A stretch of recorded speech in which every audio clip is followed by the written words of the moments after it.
देखिए हर खबर यहीं पर। सब्सक्राइब कीजिए TV9 भारतवर्ष।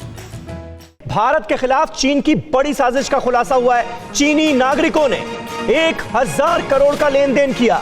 भारत में चीनी नागरिकों के ठिकाने पर आईटी की यानी इनकम टैक्स की रेड पड़ी है। मनी लॉन्ड्रिंग के रैकेट में चीनी नागरिक शामिल पाए गए। चीनी नागरिक लुओ सैंग को हिरासत में ले लिया गया है। आखिर ये कौन सी साजिश है, ये सबसे बड़ा सवाल है। वो कौन लोग हैं जो चीन के इशारे पर हिंदुस्तान की अर्थव्यवस्था को खोखला बनाने की नाकाम साजिश रचते हुए नजर आ रहे हैं। मनी लॉन्ड्रिंग के रैकेट में चीनी नागरिक की गिरफ्तारी आखिर क्या कह रही है, ये एक बड़ा सवाल है। भारत में चीनी नागरिकों के ठिकानों पर इनकम टैक्स रेड पड़ी है। हवाला के जरिए 1000 करोड़ के लेन देन का पता चला है।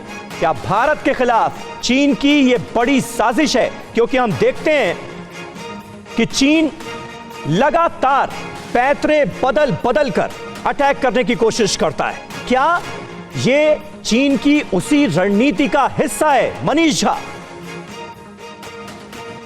जी हाँ, बिल्कुल। देखिए समीर, और देखिए कि चीन की कंपनियों का कितना बड़ा दुस्साहस था, या फिर ये चाइनीज एजेंट किस तरीके से काम करते थे।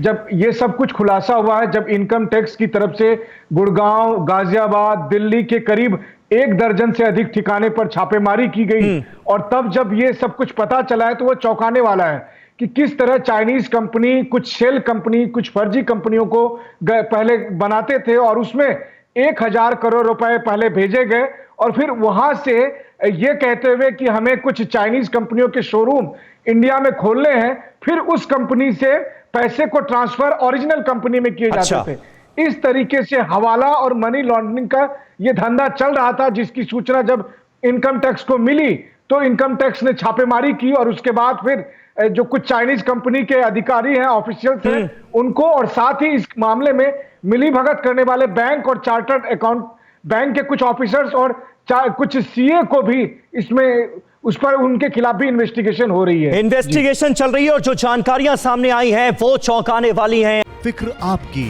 सोमवार से शुक्रवार रात 9 बजे सिर्फ TV9 भारतवर्ष पर।